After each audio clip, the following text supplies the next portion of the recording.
নমস্কার বন্ধুরা, রুমির রান্নাঘরে আপনাদের সকলকে জানাই অনেক স্বাগত।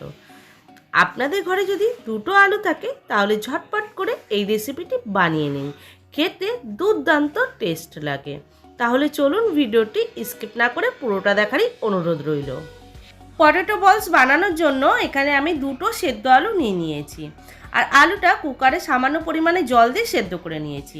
আর এখানে একটা গ্রেটার নিয়েছি, আর গ্রেটারের মধ্যে আলুটা গ্রেট করে নিচ্ছি।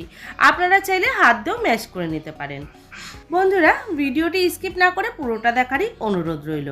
ভালো লাগলে লাইক, শেয়ার ও সাবস্ক্রাইব করে পাশে থাকবেন, আর পাশে থাকা বেল আইকনটা অবশ্যই প্রেস করবেন। আর ফেসবুক থেকে দেখে থাকলে পেজটি ফলো করে নেওয়ার অনুরোধ রইল। আর এখানে আমি নিয়েছি কিছুটা পরিমাণে পনিরটাও আমি গ্রেটারে গ্রেট করে নিয়েছি। আপনারা চাইলে পনিরটা এখানে স্কিপ করে যেতে পারেন, তার পরিবর্তে আপনারা চিজ ব্যবহার করতে পারেন।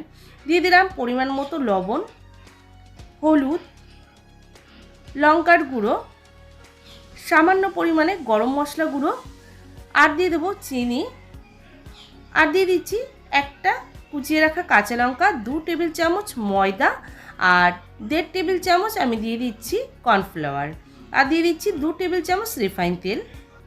আপনারা চাইলে এখানে ময়দার পরিবর্তে চালের গুঁড়ো অ্যাড করতে পারেন। দিয়ে দিচ্ছি সামান্য পরিমাণে পাতিলেবুর রস, আর কিছুটা পরিমাণে কুচিয়ে রাখা ধনেপাতা। তারপর সব কিছু একসঙ্গে মাখিয়ে নেব। আর এই ডোটা যদি একটু নরম হয় তাহলে আরও একটু ময়দা বা চালের গুঁড়ো এখানে যোগ করতে পারেন। তো আমার ভালোভাবে মেখে নেওয়া হয়ে গেছে, আর হাতে আমি একটু রিফাইন তেল মাখিয়ে নিয়েছি। এরপর এই ডোয়ের থেকে অল্প অল্প অংশ নিয়ে বলের আকার তৈরি করে নিচ্ছি। এই রেসিপিটা আপনারা কিন্তু সন্ধ্যের স্ন্যাক্স হিসাবে খেতে পারেন, দারুণ লাগে খেতে, একবার বানিয়ে দেখবেন। দেখুন, আমি একইভাবে সবকটা বলস তৈরি করে নিচ্ছি। আর এই বলসের মধ্যে আপনারা চাইলে চিজ দিতে পারেন, সেটা কিন্তু খুব ভালো লাগবে।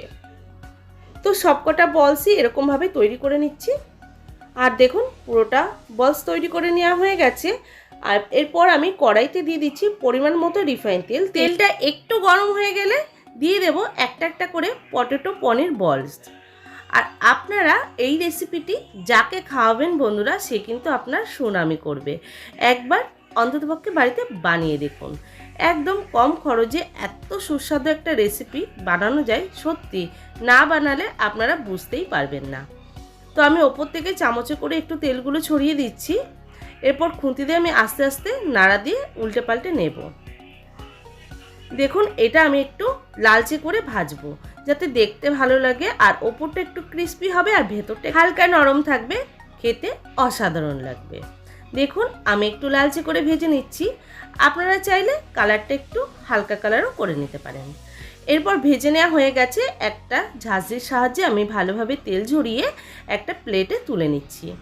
এইভাবে আমি পরের ব্যাচের বলসগুলোও একইভাবে ভেজে নেব। তো আমার আজকের রেসিপি যদি আপনাদের ভালো লেগে থাকে তাহলে অবশ্যই বাড়িতে ট্রাই করবেন। চলুন একটা বলস ভেঙে দেখা যাক কেমন হয়েছে। দেখুন বন্ধুরা, ভেতরটা কতটা নরম হয়েছে আর ওপরটা খুবই ক্রিস্পি হয়েছে। আর এটা সস দিয়ে একবার বাড়িতে বানিয়ে খেয়ে দেখুন। একবার খেলে কিন্তু আপনাদের মন ভরবে না, মনে হবে আরও 2-3 বার বানিয়ে খাই। তো আমার রেসিপিটি ভালো লাগলে অবশ্যই লাইক, শেয়ার ও সাবস্ক্রাইব করে পাশে থাকবেন। আজকের মতো এই পর্যন্তই। সবাই ভালো থাকবেন, সুস্থ থাকবেন। ধন্যবাদ।